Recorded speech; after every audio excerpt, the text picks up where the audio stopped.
Hey, howdy, and welcome all to the Big and Bright Podcast. My name is Nick. This here next to me is James. Howdy. Well, it happened again, friends. It snowed. It snowed again in Texas. 2 years in a row. Woohoo! Right? That's global warming for you. Yeah.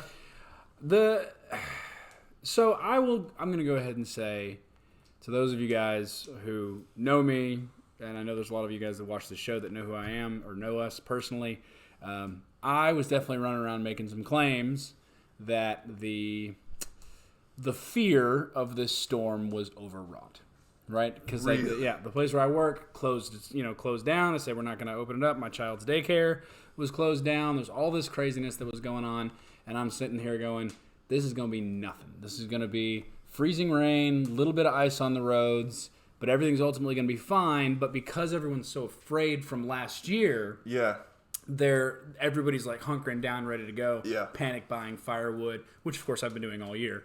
But I was saying, I'm calling it right now. Going to be overwrought. This isn't going to be nothing. And it isn't nothing.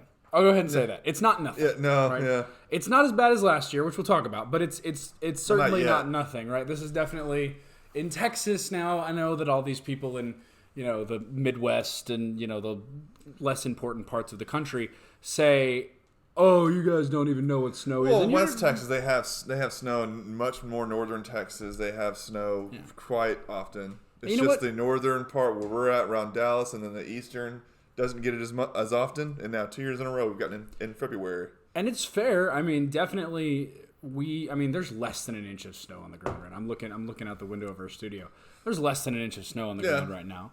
And but it's pretty. It is very pretty, and it's very nice. But like in Minnesota, this is a Tuesday, right? There's but they also have special tires that we don't have. Yeah, they have chains on their tires, right? Because it makes no sense for us to purchase that for our tires. They have insulation on the power grid, all that kind of stuff. So we just don't prep for this. And it's fair to say that we would shut down in circumstances that other things wouldn't. It doesn't necessarily make us lesser. It's not like we're less capable of handling it. It's just that we don't invest in the infrastructure to handle it because it's a waste of money.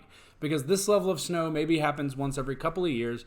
What happened last year happens once every 50 years. Well, it was a century, once in a century storm. I mean, that was a crazy storm, and this is not that. No, let's be real. This is not that. But this is also not nothing. You probably shouldn't be out on the roads if you can stand it, right?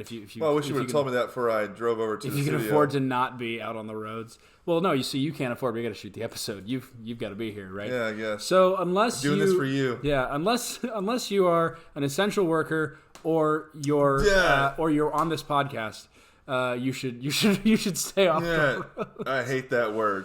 An essential worker. You know why? Why?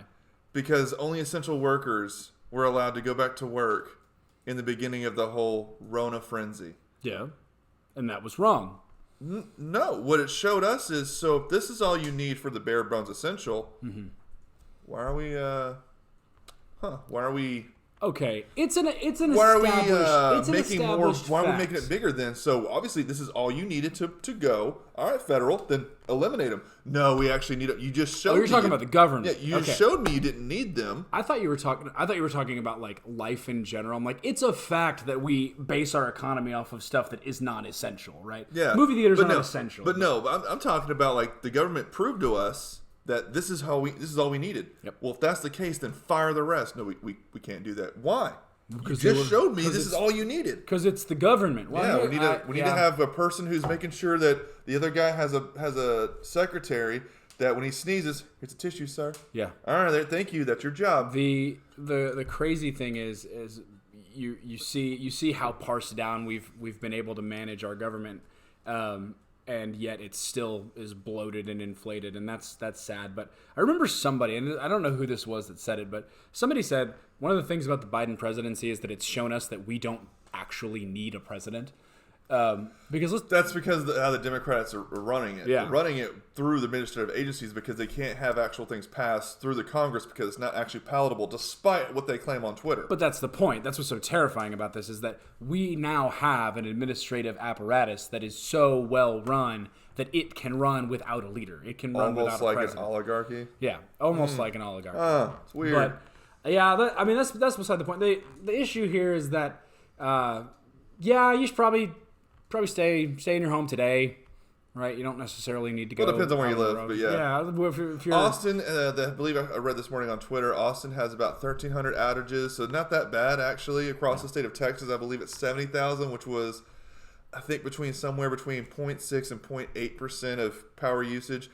Encore, ERDOT, what's the actual name? Is it ERCOT? ERDOT. ERCOT. ERCOT. Our electric grid system. Yeah. Basically, they have drivers that are sitting at the ready, so if there's outages, they want to be able to fix it quickly because they learned from last year. And that's a great thing. It's called learning. And is it going to be perfect? No, because it's a fallen world. Nothing's ever perfect. But Beto did do a nice little jab to Mr. Abbott. He said, because Abbott said last year, quoted, "I guarantee the grid will stay on no matter what." Well, now we're getting close to the storm. And then this week he said, well, no one can guarantee. Yeah. And so Beto was like, I gotcha. And you kind of do. You said one thing, and then you said another. And even when I looked at it in context, he still gotcha. But he's still not lying to you. He said he lied to you beforehand. He's doing a 20 city like promotional tour. Yeah. And he named it the Keep the Lights On tour. Yeah. Which I mean, again, if you're gonna jab at Abbott, that's a sore spot. That's a good spot to hit him. It's a good jab. You're still a terrible candidate. Yeah. It's a good jab. And I don't think he's gonna last. Right. I don't Who? think Beto. I don't think that Bobby Francis is going to O'Rourke be that confident of a candidate for very long. I think that right now, while we're in this sort of primary phase of the election, which, by the way, you should definitely go vote. It's on March 1st. Yep. While we're in this sort of primary phase here with Beto versus Abbott, I think he's developing some steam. I don't think that's going to carry him through to victory at this point. Because, I mean, we've got some shocking stuff. We've got some people like Real Clear Politics average is stating that it's a 5-point lead by Greg Abbott, which between who? Between Abbott and O'Rourke. Well, that's okay, but there's still a primary. Is there? They know? When is the primary? March. You just said it. Primary is March 1st. So when's the general? General is going to be in November. Okay. Likely so like March 1st or 4th. March like 1st is the primary. Yeah. So first of all, they're saying this about Abbott versus Beto, and we don't even know if Abbott's going to be the candidate. I think he will be, but we don't know that. We'll see. And Alan West has been doing a pretty good job. Has been doing a good job. Texas Scorecard had like a little town hall about 2 weeks ago. I watched it because we were going to report on that. We haven't had an episode in forever. We apologize for that. Yeah. That's partially my fault. I was going to sneak in. Please subscribe, share, all that kind of stuff. Absolutely. Because we need that a lot. For sure. And we're obviously late telling you, but here we are. Do it. But here's the thing, and this is the way I see it. If they've gotten this far into the episode and they're still watching, then they're the type of people that are going to be most likely to respond to that. Or it's my mom. Or it's your mom, who will like and subscribe. She will. Be like James's mom. Yeah, be like my mom. But Texas Scorecard had this, and it was a 4-person panel. Had a guy that's running that I didn't really know was running. Then it had Huffines, and then it had Chad Prather. And then it had, of course, Alan West. And Huffines, who I have liked on Twitter. Abbott wasn't on the stage? Abbott was not on the stage. He has yet to show up for a debate or anything, which is kind of weird. Yep. I would. If you see it's like the last session was the most conservative, well, wouldn't you want to just tout that and go, yeah, I did this. Good luck having something as good as me. It wasn't that conservative, but okay. I wouldn't show up to any debate. If I'm Greg Abbott, I'm not showing up to any debate. Why not? Because the whole purpose is who's going to primary you, right? Yeah. So why wouldn't you say like, yeah, I have a pretty good solid record and I'm going to show it to you tonight? Because as soon as you show up on that stage, it's no longer a debate. It's no just longer an attack on him. It's because he's the only one that's governor. Exactly, he's the only one that's governor, right? So it's like it'd be like 4 against 1. Yes, well, because I mean, if you look at the debate, everyone's talking about how they would do things better than Abbott, right? And if Abbott's on the stage, it's now no longer a 4-way debate. It's now a 1 versus 4-way debate. Okay. So if I'm Abbott, I think that's smart, just politically. Don't get on the stage. You can talk about it. I would certainly sort of engage in the third, or I guess in the middleman debate, right, of using the media. Yeah. But I wouldn't necessarily get on a stage until we had a smaller candidate pool. Well, I mean, I disagree with that. I think if you have a good record, you want to tout it. But I see your point. For me, I want to see that from the person. If I'm going to elect him, like, yeah, just show him up. Yeah. But anyways, Huffines, who I thought he said some kind of good things on Twitter. Seems pretty conservative. And then he got on the stage and I watched him, and his things he tweeted was exactly what he said. Yep. And I'm like, so do you have any more insight? Like, I figured tweet was like, here's the bullet point, rah, and I'll explain further, see my site, whatever. No, it's just kind of bland. I'm like, okay, so you just say bumper sticker things. Got it. And dude is incredibly short. I know that doesn't matter when it comes to actually being a good candidate or politician or whatever, but dude's extremely short. Kind of throws me off. But that's a side note. Alan West did a tremendous job, and Chad Prather, to my surprise, he was more of a... He's not really like a Crowder, where like comedian, but he does have comedic effect with his show. But it's still like an actual show about news on Blaze. He was actually pretty on point, and I was kind of surprised. Going, all right, Chad, okay. Prather and West are both media guys. Yeah, and it shows when you get on the stage. And you're Alan in that West environment, especially. Yeah, when you get on the stage and you're in that environment, it definitely shows who's familiar with media. This is why when Trump was running, and see, this is how useless this person was. Do you remember Hillary's running mate? Nope. Oh gosh, nobody remembers. Wasn't it the like little bland dude? Yeah, he's I don't know. I don't even remember. Right, but the point is that he got on the stage with Mike Pence, and Mike Pence just annihilated him because Mike Pence worked for years in media, and that's a huge. He's also advantage. a governor, so it kind of helps out. Yeah, it's a huge advantage to be able to present to the press and to understand how the press works and understand how front of the room communication works and salesmanship and showmanship works. Makes a massive difference, because if not, then you're Don Huffines, who's just a walking talking point, right? Yeah, and when you're nothing but bumper stickers, I don't even care if I agree with your bumper stickers. Like, dude, you got to show me, you got to tell me, you got to do something. Well, you have to engage with me like a human being. And the other guy on there, and I hate that I forget his name, because I want to give him respect of like actually naming this guy, but I forget his name. But whenever he says certain answers, I was like, wait, hold on a second. This is Democrat light. What are you saying? And he's like, we got to be reasonable. We got to do all this. I'm like, bro, you're trying to middle the road here. That's not going to work. Not when you have the Fed, which has been overtly Democrat. You're trying to middle the road. No, there's no middle anymore. They've gone too far left. It's over until they start realizing, hey, these progressives, shut up. Let's actually start being the Democrats. Like, okay, now we can have some conversations. But the progressives, they're not going to let that happen. And they run their White House, as we've seen.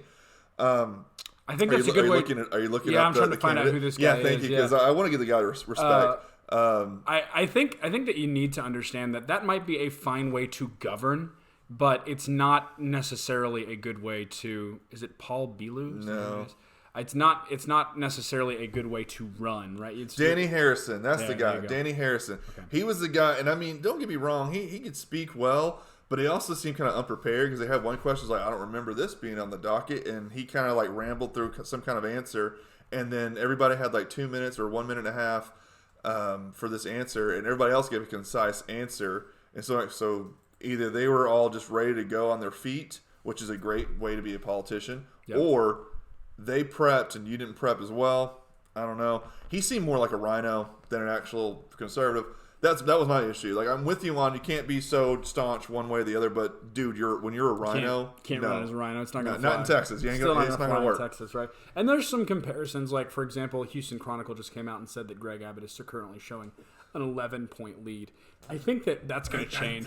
Those polls are BS. That gap will increase when you hit the general season. Yeah, those polls are BS. But as I said last time, you used a poll, and I understand you're trying to get a snapshot. You're trying to get an average of like, well, this is what we have for a small group, but it's still a small group. Usually, it's about 1,700 to 2,500 people. Yeah.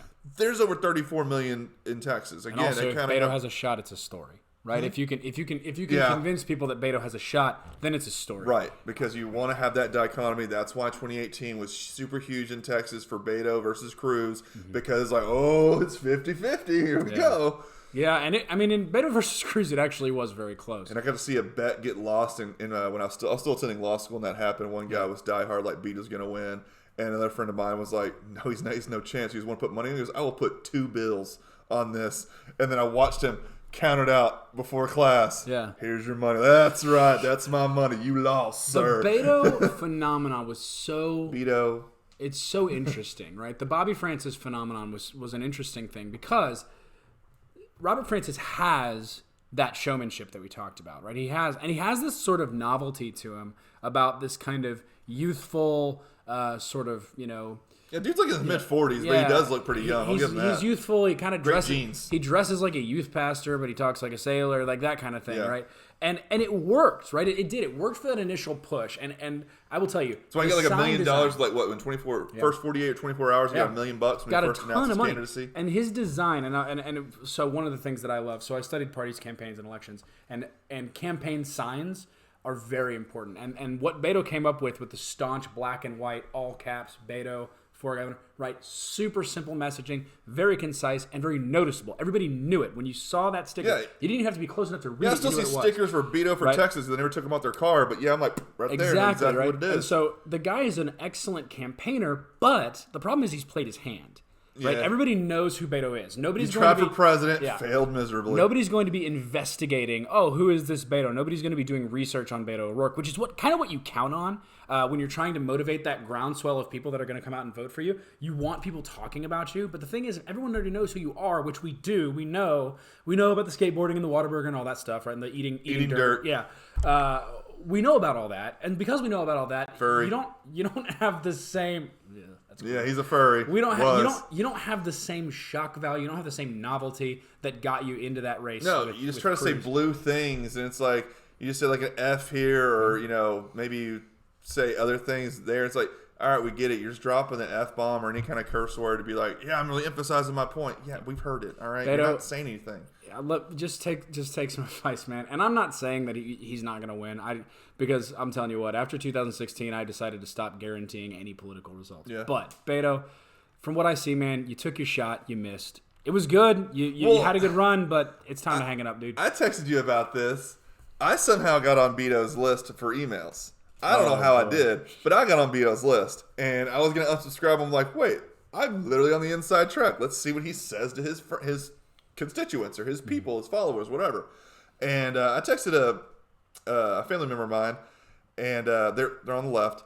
And I texted him like, "Why did you sign me up for this? Did you get a free T-shirt?" And that person responded back like, "I don't know. Maybe you need to start listening to the side or not." I was like, "Nah, not gonna happen." But there's a fun little joke we had between each other. But apparently in January, as Abbott, to me, hasn't really been doing that well as it comes to like campaigning, but he's the incumbent, so it's a little easier, so your war chest is a little bigger. The incumbent advantage is it's a heck of an advantage for sure. But Abbott outraised Beto in January, but it was 1.3 to 1.4, so not a lot. But you'd figure someone who's kind of gathering the fanatical, like yes, you'd figure he'd just be blowing out money or just getting big old war chest. He's not. Sorry, dude, you're not the guy. You're not the guy. Yeah. You don't have, and I can't believe that I'm going to associate these two things, but you don't have the political longevity of Bernie Sanders, right? No. Bernie Sanders shows up on the candidate and you know exactly who he is, and he's still going to motivate people. And I'm not entirely sure how he does it, but he's gifted in that way, in the sense that millionaires and billionaires. Bernie Sanders shows up, and there's those same groups of people that are always following him. Bobby Francis doesn't have that, right? No. He and maybe it's just because he hasn't spent enough time establishing a base. I'll let you go. I mean, so again, I think there's some fact to the fact that Bernie Sanders has been in Congress forever, and he's been working and putting media out there and doing talks forever. So he has that sort of base of people that are always going to be Bernie bros. I think Beto was kind of a flash in the pan, and that's sort of gone away. And he hasn't been alive long enough, let alone in Congress, right? No, to do that. Anyway, go ahead and say what you're going to say. Well, what I was going to say is, he said from the get go, I don't want Biden to come here because I want it to be only Texans. That was your one. I call BS on your reasoning, but smart play because Biden's not going to work very well in Texas. Big X to down. But it's weird that Biden, and this is not Texas, but Biden went down to Georgia. Devil went down to Georgia, looking for some votes to steal. But he went to about. Was he in a bind because he was way behind? He was definitely way behind. But he went to Georgia, and Stacey Abrams, who's all about the voting thing, and the reason why this voting legislation that needs to be passed in the federal, she's been the one that's about it. And then she had a scheduling conflict. Oh, I can't admit, really? A scheduling conflict when I'm coming to do a literal, very rare speech publicly, and you're not going to be there. Yeah. And then he went to Pennsylvania. Biden did. And the senators and representatives that are actually up for election this year, all of them had a scheduling conflict. But the ones that are already incumbent, they have another couple of years before their vote comes back up. They're like, oh, yeah, we can show up. It's really weird how the Democrats are just like saying, yes, Biden, but stay there. We want Biden in D.C. Just don't come to Texas. We want him to stay in Austin. Speaking of Austin, I'm wearing the sweet Texas Tech shirt. Texas Tech beat UT at Lubbock. It was awesome. The ex-coach, Chris Beard, who used to coach Texas Tech, now he coaches Texas. He came to town, and they got demolished. They would get, Texas Tech would get up by maybe about 20. They'd come into about 10, and then Tech was like, all right, we're screwing around now. They just keep increasing. Texas could not get close. It was an amazing game. I don't follow a lot of college basketball, except for key games like this, and it was amazing to watch. And my nephew, who was there, said Texas Tech now officially is a basketball school because when those tickets went on sale, they were sold out within 14 minutes. Yeah. And sorry, that's a weird. Did you go to Texas Tech? I went there for at least a year. Okay. Did I attend classes all the time? I played the fifth. At least you attended Texas Tech, unlike Alabama, which you did not attend. But I don't know what's relevant. You're still a diehard fan of a state that you've never lived in. Nick Saban. Anyway, the thing about college basketball or the thing about college sports in general, I went to a tiny little D2 school, so I don't have a dog in the NCAA fight. In Arkansas. Which is actually really cool because you can just watch the games and not actually care who wins. And so for me, more of a pregame fun. Maybe. Maybe a few adult beverages. Remember that fifth you pled earlier? Yeah. Anyway, the reason why, so if it's a Texas school versus a non-Texas school, I'm always cheering for the Texas school. I don't care who it is, right? If it's A&M, if it's Texas, if it's Tech, if it's Texas State, whatever.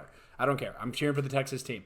With the Texas infighting, like TCU versus Baylor, A&M versus Texas, who hasn't played each other in 8 years now? Yeah, forever. Well, they will soon. They're SEC. Yeah, you're gonna get your crap demolished. Yeah, you're gonna get your teeth knocked in the SEC. But maybe you'll pick up some recruiting. I don't know. The point is that I just get to watch, and I really don't care. But when it's like this Texas infighting, I don't care. It's not really that big of a deal to me. If Texas were to go back and be the dominant force that they used to be, I'd be super happy about it. If it never did, I really wouldn't mind one way or the other. Yeah, well, right? they lost, so that's the important thing. They lost. The issue here Wreck 'em Tech. Yes.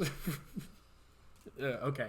But here's the issue. Let's bring this back to Beto, right? Sorry. The issue here is that Beto, you don't have that marketing media groundswell that you're going to have. He's basically like Fetch. Which is, he's never going to happen. He's never going to happen. Or libertarians. Yeah. That's fair. Which is weird because he was the media darling for a long time, and then he just kind of wasn't. They just kind of said, well, I have a theory about that. What's that? Well, the reason he was a darling is because the first time he was going against Cruz. The media hate Cruz. But he's not going against Cruz. He's going against Abbott. Abbott hasn't been the super staunch against the media like a DeSantis has because he's not that conservative. But they still hate on him for the whole heartbeat bill, which, by the way, has gone surprisingly well. Yeah. Still amazing. I get to read boohoo articles from Tribune or Houston Chronicle like, so many abortions have stopped. It's sad that people can't get health care. That's not health care, but it's awesome to see that you're crying about it. But Abbott is not really in the crosshairs as Cruz was. That's why they don't really care. Also, the media and even staunch Democrats know you're in a super huge uphill battle. It's basically like the hill I told you about near my apartment. It's a really big hill, and right now it's snow. It's actually blocked up because no one can actually travel it because we don't have the equipment in Texas to drive on that. You're basically trying to climb up that hill with roller skates. Good luck. The media is always doing this sort of risk-reward analysis, right? They're looking at, okay, what's the risk of supporting this candidate versus what's the reward, right? The reward of getting rid of Abbott is not worth the risk of running Beto, of backing Beto O'Rourke, because Beto is increasingly becoming a difficult candidate to deal with. We see that with Joe Biden. We see that with the way media deals with all sorts of stuff. We see that with the way they deal with anti-Semitism. Yeah, you're useful until you're not. Yes, anti-Semitism, it depends on who does it, right? We saw that in Texas. It's again, risk-reward. It's the Colleyville shooting all over again, right? What happens when a, Well, hold on. Just in case you don't know what the Colleyville shooting is. Sorry, I want to brief that. Because you probably don't. You probably don't, because it was in the news. I'm sorry. That long. That long. That was it because of the shooter. well, not shooter, hostage taker. A synagogue in Colleyville was taken hostage by a British national. Now, when you hear the words man or nothing with an indicator of what this person is when it comes to media, more chance than not, it's because the person is a minority. That's why. If it was a white guy, they blatant white. They'd have everything else in 12-point font. That one would be 14. Like, hey, white guy. But this is not a white guy. He happened to be a Muslim gentleman who got here illegally, who bought his gun from a guy on the corner illegally, and then went and took this place hostage. And he was advocating for the release of another terrorist. I forget the name again. What was it? Something Sadiq? It was a lady. Yeah, it was a lady terrorist. The point is, he's trying to get this woman freed, and he's doing so by taking hostages. I'm looking at my phone, which is totally unprofessional. Yeah, but the media is then saying that, or the FBI is then saying that this is not motivated by Judaism because he's trying to get this person free. I'm terrible at names. I'll let you try to do that one. Afia Siddiqui. There we go. Afia Siddiqui. Yeah. Pakistani woman. Attempted murder for officers and American officers and employers while they were in Afghanistan. Yeah. She's in federal prison for a while. Yeah. But because Jews run everything, as some Muslims believe, they thought they can go to a Jewish synagogue and they could call their Jewish buddies who run everything and release her. That didn't happen. Dude got shot. Yeah. Guy got shot. Luckily, hostages, nothing. Yeah. And the FBI is saying that this wasn't directly related to anti-Semitism because his motivation was about freeing this individual.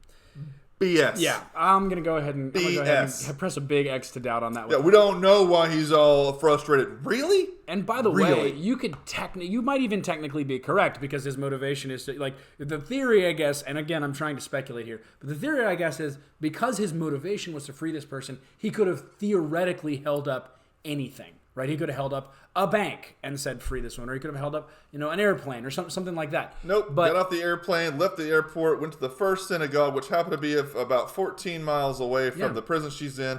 It's awful weird. He went to a synagogue, which, by the way, there aren't a ton of synagogues in North Texas. I'm not saying that there aren't any. Yeah. Right. I mean, we live pretty adjacent to a couple of them.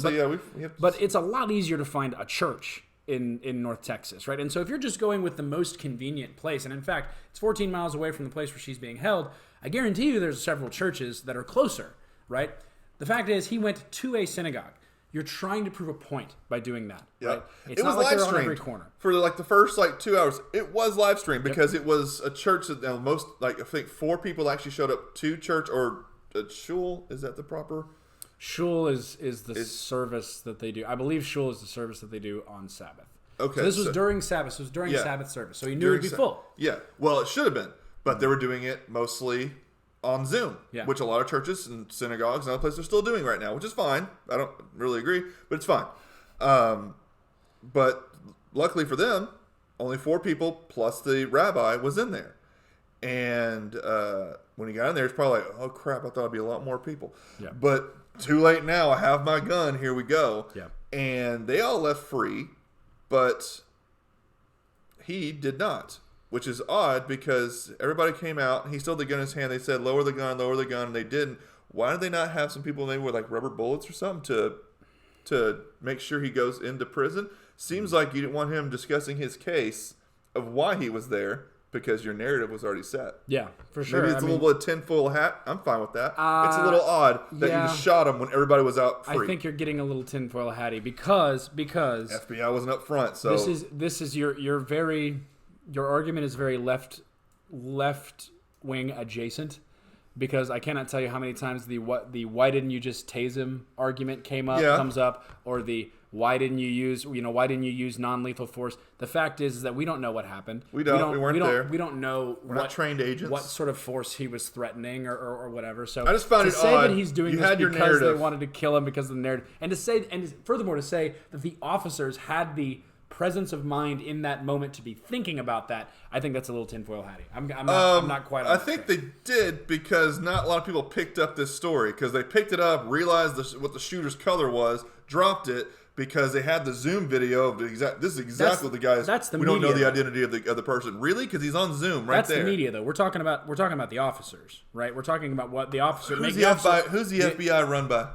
Politicians. The FBI is run by politicians. Which are running what? You're talking about a person in the moment who has to make this shot. I'm telling you... I'm just saying. I've never been, and I'm going to go say it, I've never been in a situation where I've been afraid for my life, right? No. From another person with a gun. So I can't speak to what your presence of mind would be like. But I imagine that you don't quite have the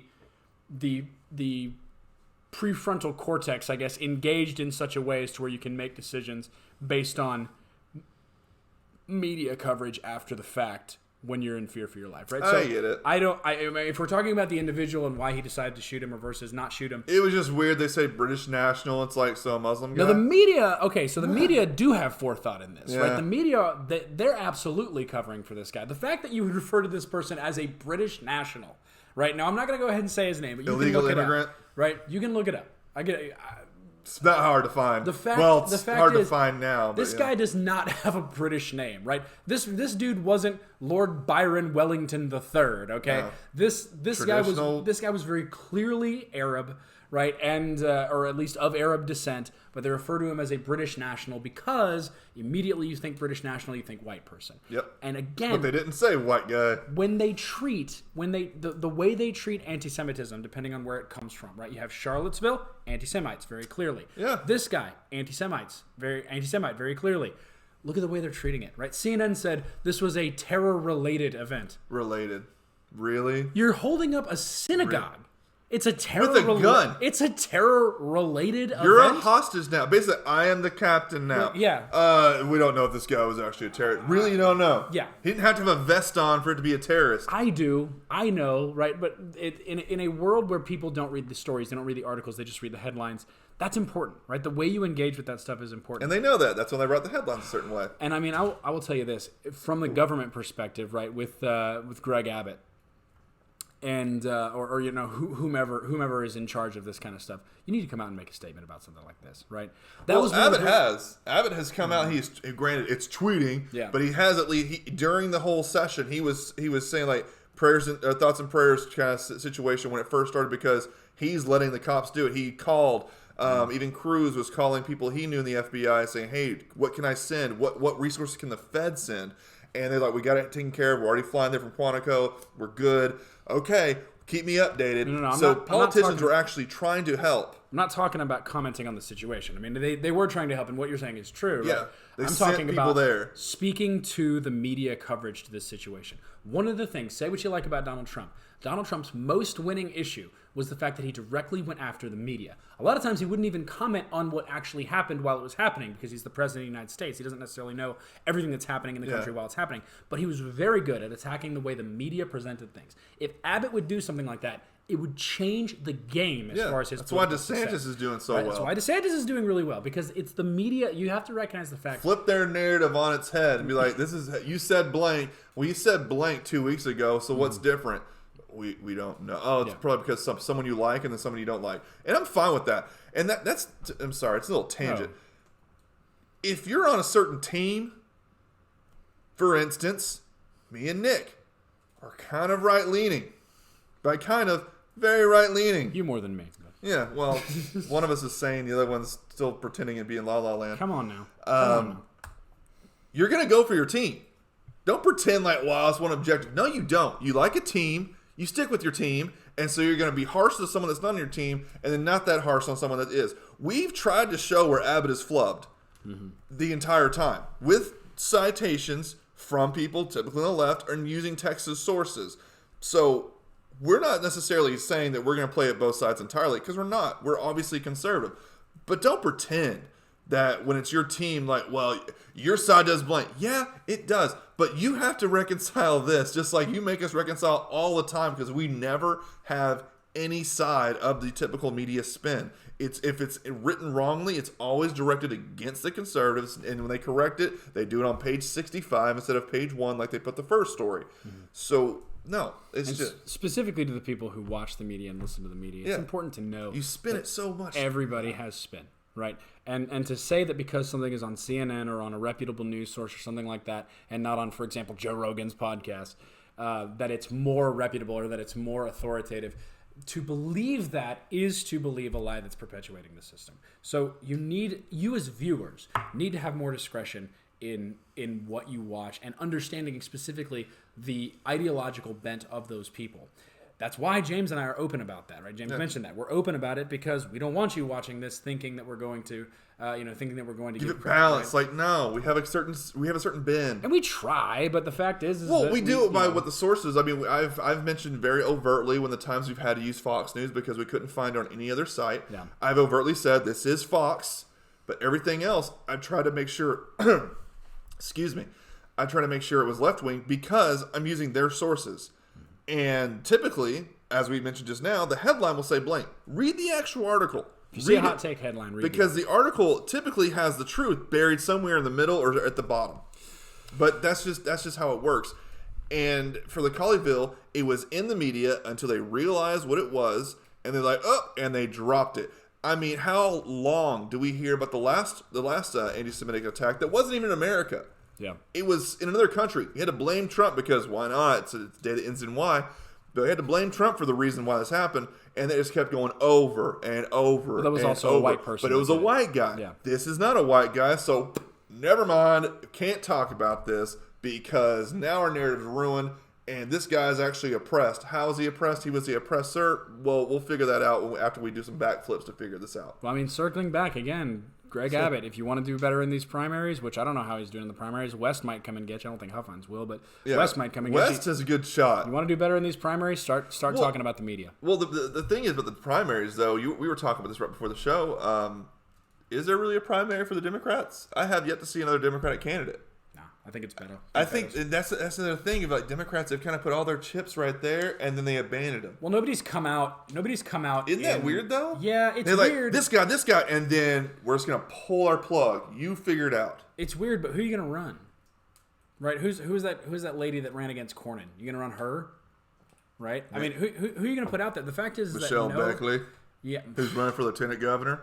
Oh, that's why. That's why I haven't seen her stuff up. I haven't seen any signs for Beckley up. Yeah. Oh my gosh. Yeah. Okay. Yeah. The point is, you ain't gonna beat Dan Patrick. No. But Dan Patrick. I'm sorry. That's a side note. Dan Patrick. Okay. Dan Patrick.